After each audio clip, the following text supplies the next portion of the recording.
Ce programme est financé par des amis et partenaires du ministère de Joyce Meyer. Il y a tellement de personnes qui ont mal et tellement de personnes qui ont besoin d'aide. Et la meilleure sorte de guerre spirituelle que vous pourriez faire est la guerre de l'amour.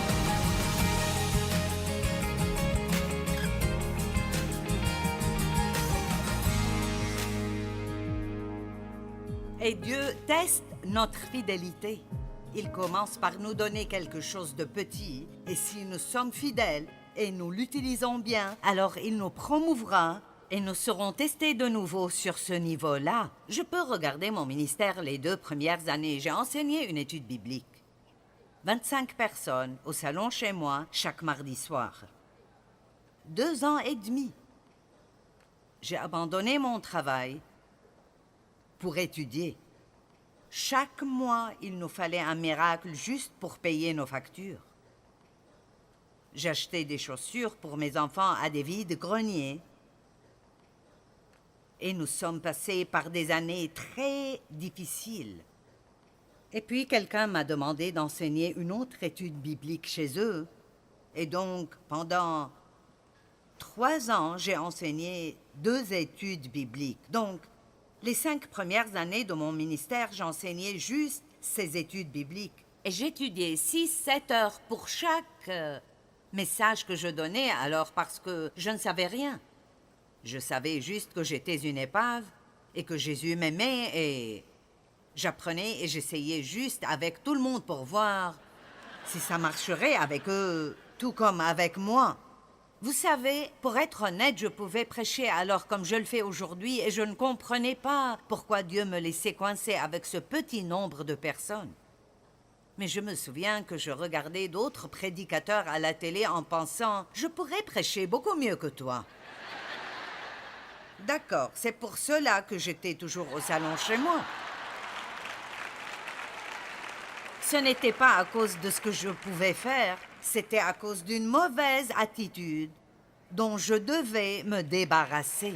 Et donc, au lieu d'être jaloux de ce que d'autres personnes ont, nous devrions examiner notre propre attitude. Allez. Peut-être que vous êtes un bouc et pas une brebis et nous parlerons de cela. Les boucs sont plus intelligents que les brebis, mais les brebis sont plus douces. Parfois, j'aimerais pouvoir parler à quelqu'un et lui expliquer exactement ce qu'étaient les premiers jours. Dave et moi parlons tout le temps de quand nous conduisions à des endroits pour prêcher et nous n'avions pas assez d'argent pour aller à l'hôtel, donc nous arrêtions et dormions dans un parking de McDo avant de continuer notre chemin. C'est pour ça que c'est stupide d'être jaloux de ce que quelqu'un a si vous ne voulez pas faire ce qu'ils ont fait pour l'avoir. Amen.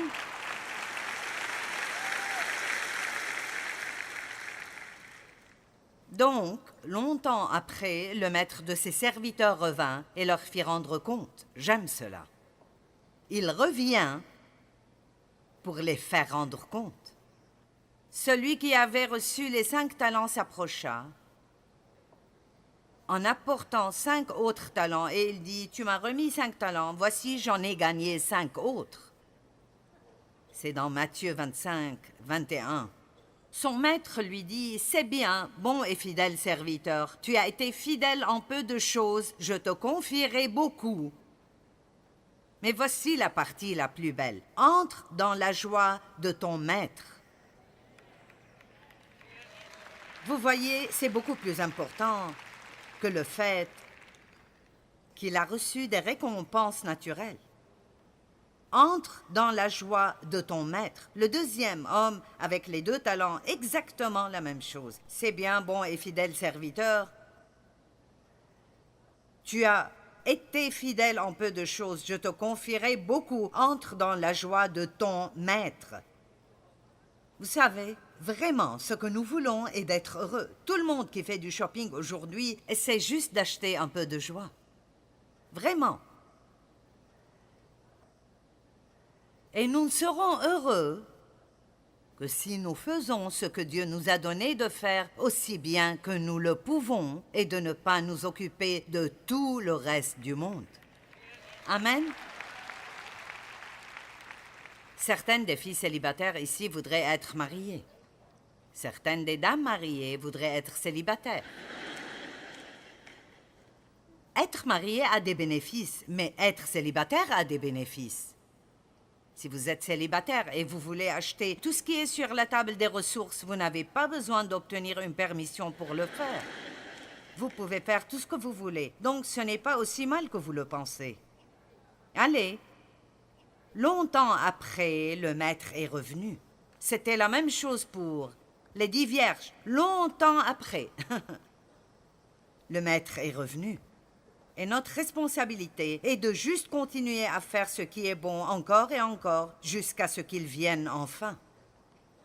L'homme qui a pris son talent et l'a enterré, il a immédiatement eu peur, donc il l'a pris et il l'a caché. Mais quand le maître est revenu, dans Matthieu 25:6, il est écrit « Son maître lui répondit, serviteur méchant et paresseux. » Méchant. Il l'a appelé méchant parce qu'il n'a rien fait avec ce qu'il avait. Vous savez quoi? Je ne veux énerver personne, mais je m'en vais et je ne retournerai pas avant 6 mois, donc...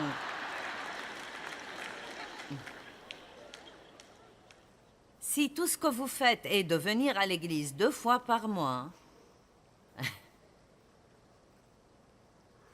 et vous ne faites rien avec vos dons et talents, vous ne faites rien pour rendre la vie de quiconque meilleure, vous n'avez jamais le temps pour quiconque d'autre, vous n'encouragez pas, vous n'aidez pas, vous n'êtes pas celui qui aide quand quelqu'un déménage. Si vous ne faites rien pour quiconque d'autre, alors...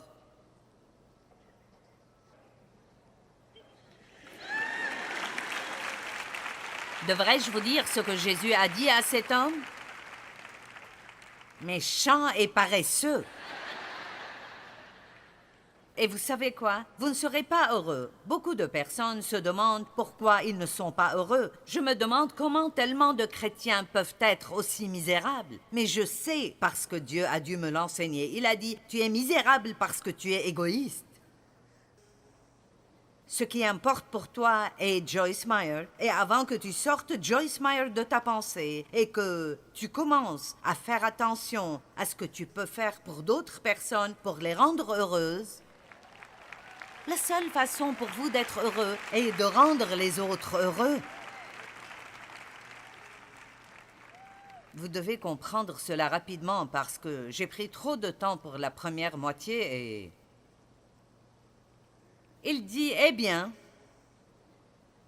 il avait une image erronée de Dieu. Il a dit, j'ai eu peur de toi, je pensais que tu es un maître dur. Si vous connaissez Dieu, vous savez que vous n'avez pas besoin d'avoir peur. Vous pouvez essayer, et si vous échouez, vous êtes normaux. C'était notre message d'hier soir. Est-ce que quelqu'un était là hier soir? Certains d'entre vous ont soif d'apprendre. Vous prenez tout ce que vous pouvez prendre. C'est bien. Il y a tellement de personnes qui ont mal et tellement de personnes qui ont besoin d'aide. Et la meilleure sorte de guerre spirituelle que vous pourriez faire est la guerre de l'amour.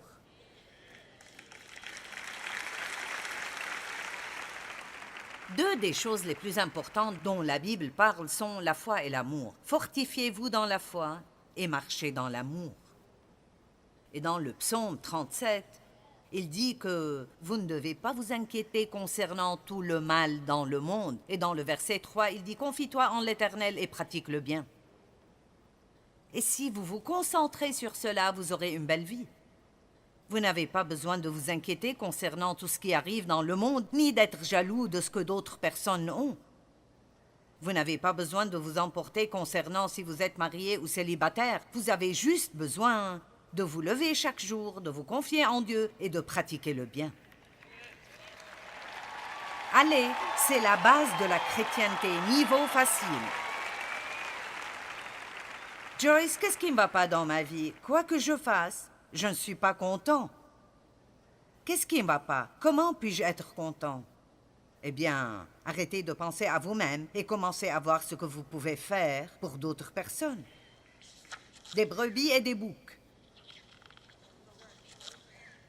Au fait, le type qui a enterré son talent, le maître le lui a enlevé et l'a donné au type qui en avait le plus. Donc, utilisez-le ou vous le perdrez. Amen. Allez, les brebis et les boucs. Maintenant, pour moi, ceci a un sens très profond qui est si magnifique si nous pouvons juste le comprendre. Lorsque le Fils de l'homme viendra dans sa gloire avec tous les anges, il s'assiera sur le trône de sa gloire. Toutes les nations seront assemblées devant lui. Il séparera les uns d'avec les autres, comme le berger sépare les brebis d'avec les boucs. Et il mettra les brebis à sa droite et les boucs à sa gauche. Dans la Bible, la droite est toujours le côté de la puissance. Jésus siège à la droite de Dieu, le Père, dans les lieux célestes. Alors le roi dira à ceux qui seront à sa droite, « Venez, vous qui êtes bénis de mon Père, prenez possession du royaume qui vous a été préparé dès la fondation du monde. Car j'ai eu faim et vous m'avez donné à manger, j'ai eu soif et vous m'avez donné à boire, j'étais étranger et vous m'avez recueilli, j'étais nu et vous m'avez vêtu, j'étais malade et vous m'avez visité, j'étais en prison et vous êtes venus vers moi. » Les justes lui répondront, « Seigneur, quand avons-nous donné à manger et t'avons-nous donné à boire? Quand avons-nous vu étranger et t'avons-nous recueilli? Ou nu et t'avons-nous vêtu? Quand avons-nous vu malade et sommes-nous allés vers toi? » Et le roi leur répondra, « Je vous le dis en vérité, toutes les fois que vous avez fait ces choses à l'un de ces plus petits de mes frères, c'est à moi que vous les avez faites. » Oh mon Dieu! Les gens disent « J'aimerais voir Dieu ». Eh bien, regardez dans les yeux de la personne à côté de vous. Dieu est dans les gens. Et comprenez ce que je vais dire. Il s'occupe beaucoup de comment nous traitons les gens. Et je peux vous le dire que je crois de ma propre expérience personnelle que rien n'attriste Dieu plus que quand nous, les chrétiens, maltraitons d'autres personnes, nous les dénigrons, nous les insultons, nous n'avons pas du temps pour eux. Vous voulez servir? Pour la plupart, ce ne sera pas un ministère de plateforme, mais vous pouvez avoir un ministère qui est même plus important que ce que je fais ici maintenant. Ma fille, Dieu merci, nous avons enseigné ceci à nos enfants. Ma fille a dit l'autre jour, je ne sais pas ce qui m'arrive dernièrement, mais je pense que Dieu semble m'avoir choisi pour parler aux personnes âgées. Et elle m'a dit comment elle sortait du magasin et ce type plus âgé est sorti et il a juste commencé à lui parler et à lui raconter les histoires de son chat. Et elle a dit... Je voulais vraiment rentrer à la maison, mais je savais que Dieu voulait que je me tienne juste là à écouter cet homme. Maintenant, voulez-vous rendre Dieu heureux? C'est comme ça que vous le faites. Je me souviens, il y a longtemps, j'étais dans le ministère, j'avais mon autocollant et j'avais ma broche de Jésus. Je faisais partie de l'équipe de l'église, j'avais ma propre place de parking. J'avais un siège à l'église avec mon nom dessus et j'étais importante.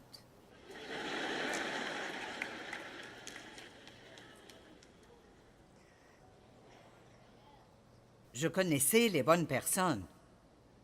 Je faisais partie de l'équipe. Un jour, je suis allée chez le médecin et... un vieil homme essayait de me parler de sa jambe et de pourquoi il était là, et il parlait encore et encore de cette jambe, et de la neige, et encore et encore. J'avais ma Bible et j'avais mon plan, et j'ai en fait dit, Seigneur, le feras-tu se taire pour que je puisse prier et lire ma Bible?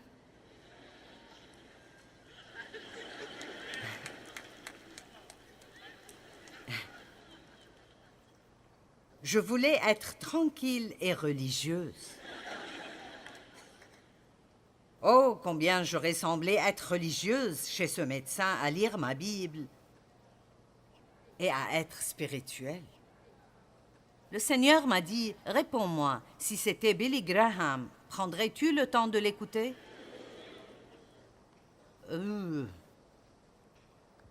Oui, pourquoi? Parce que il aurait pu faire quelque chose pour moi. Ce vieil homme ne pouvait rien faire pour moi, alors je n'avais aucun intérêt pour lui.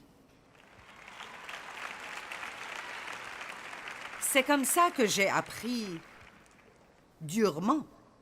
Je ne vous donne rien à manger que je n'ai pas essayé moi-même. Comprenez-vous cela? Oh, vous avez un ministère. Chacun de vous a un ministère. Il n'y a pas une personne ici qui n'a pas de ministère. Mais peut-être que vous êtes désireux d'avoir un ministère où vous pouvez être remarqué et vu, et avoir un titre et être respecté, que vous manquez totalement la joie du Seigneur. Vous manquez la joie du Seigneur parce que vous ne feriez pas juste ces petites choses en secret que Dieu voudrait que vous fassiez sans jamais dire à personne. Allez.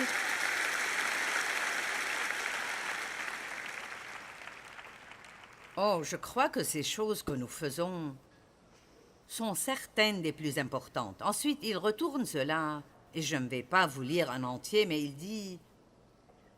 Quand vous ne faites pas ces choses, à l'un de ces plus petits, c'est à moi que vous ne les avez pas faites.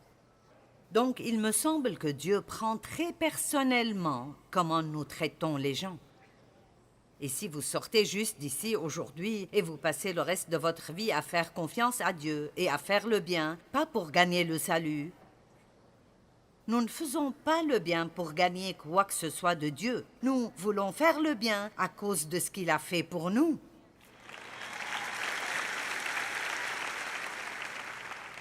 Si vous voulez faire sourire Dieu, faites sourire quelqu'un d'autre. Maintenant, les brebis et les boucs sont très différents en nature. Les boucs sont plus intelligents, mais les brebis sont plus douces. Et je dis toujours que je préférerais avoir... J'aime les employés faciles à vivre. Les gens qui ne veulent pas toujours et qui n'ont pas toujours besoin de quelque chose pour les garder dans l'équipe. Et je préférerais avoir quelqu'un qui n'est pas aussi talentueux, mais qui a un très bon cœur, plutôt que quelqu'un qui est brillant avec une mauvaise attitude. Amen. Et je crois que Dieu pense de la même manière. Disons-le donc juste comme ça. Les boucs sont têtus et ils donnent des coups de tête à travers la vie. Allez, vous pouvez toujours donner des coups de tête quelque part. Je dis toujours, les boucs disent « mais » et les moutons disent juste « bah, bah ».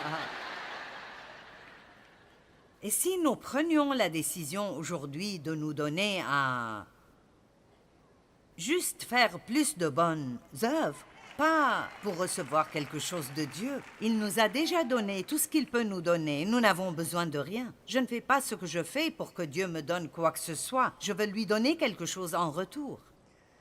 Et la chose qu'il m'a demandé de faire est de bien traiter les autres, spécialement ceux qui sont blessés. Amen. Père, je prie pour tout le monde ici, moi inclus, pour que nous marchions dans l'amour encore plus. Et pour que nous nous occupions vraiment des choses dont la plupart du monde se fiche. Écouter quelqu'un qui, peut-être, ne nous intéresse pas du tout, prendre le temps de faire quelque chose pour quelqu'un quand nous ne voulons vraiment pas le faire. Père, je prie pour que nous suivions ta direction et ta voie au lieu de notre propre volonté. Je le demande au nom de Jésus. Maintenant, si vous êtes ici aujourd'hui et vous n'avez jamais donné votre vie à Dieu, vous voulez recevoir Christ aujourd'hui et vous dites « Je veux être un disciple de Christ », nous voulons prier avec vous. Dieu a déjà fait tout ce qui doit être fait. Tout ce que vous devez faire est juste de le recevoir. Vous avez juste besoin de le recevoir. Mais je suis une vraie épave. Mais vous savez, vous ne parviendrez jamais à changer sans Dieu dans votre vie. N'attendez pas d'essayer de changer en pensant que vous devez changer pour que Dieu vous accepte. Il veut vous prendre juste comme vous l'êtes aujourd'hui. Amen. Maintenant, s'il vous plaît, écoutez, l'âme de quelqu'un ici pourrait dépendre de ce que vous restez là où vous êtes pendant quelques minutes. Si vous êtes ici aujourd'hui et vous dites « Je n'ai jamais reçu Christ comme mon sauveur, mais je suis prêt à lui abandonner ma vie », ou si vous dites « Je servais Dieu à un moment donné, mais je me suis éloigné, je suis tombé dans le péché, et je veux renouveler et dédier ma vie à Dieu. » Ou peut-être que vous dites « Joyce, je ne sais même pas si je suis né de nouveau. Je vais à l'église, mais je ne sais pas si je suis sauvée. Je suis l'une de ces personnes qui vont juste à l'église. » Je veux prier pour vous. Levez la main, levez-la haut et laissez-moi voir où vous êtes. Personne parmi les places devant ici. Voyons donc là-haut. D'accord, je vois beaucoup de mains maintenant. Je vais vous demander... Si vous êtes sérieux, je vais juste vous demander de vous lever là où vous êtes. Levez-vous juste. Vous dites « Oh, je veux que personne ne me voie. » Eh bien, pourquoi pas? Allez. Allez. Très bien. Allez. Prenez position pour Jésus. Amen. Allez, si vous ne prenez pas position ici, vous ne le ferez jamais dehors. Très bien.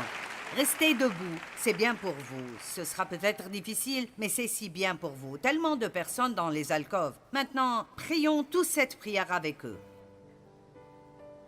Père Dieu, je t'aime. Jésus, je crois en toi. Je crois que tu es mort pour moi. Tu as pris la punition que je méritais. Tu as payé pour mon péché. Et je suis un pécheur. Et je suis désolé pour mes péchés. Je suis désolé pour la façon dont j'ai vécu. Mais je veux changer. Je me repentis. Je veux te suivre dans ma vie maintenant. Seigneur Jésus, je te reçois dans mon cœur comme mon Sauveur et mon Seigneur. Je crois que je suis pardonné. Je crois que tu m'aimes. Je sais qu'il y a du travail à faire dans ma vie. Mais je crois que tu le feras. Jésus, je m'abandonne à toi. Prends-moi juste comme je suis. Et fais de moi ce que tu veux que je sois. Maintenant, je crois que je suis sauvé. Je suis un enfant de Dieu. Et Dieu m'aime. Amen.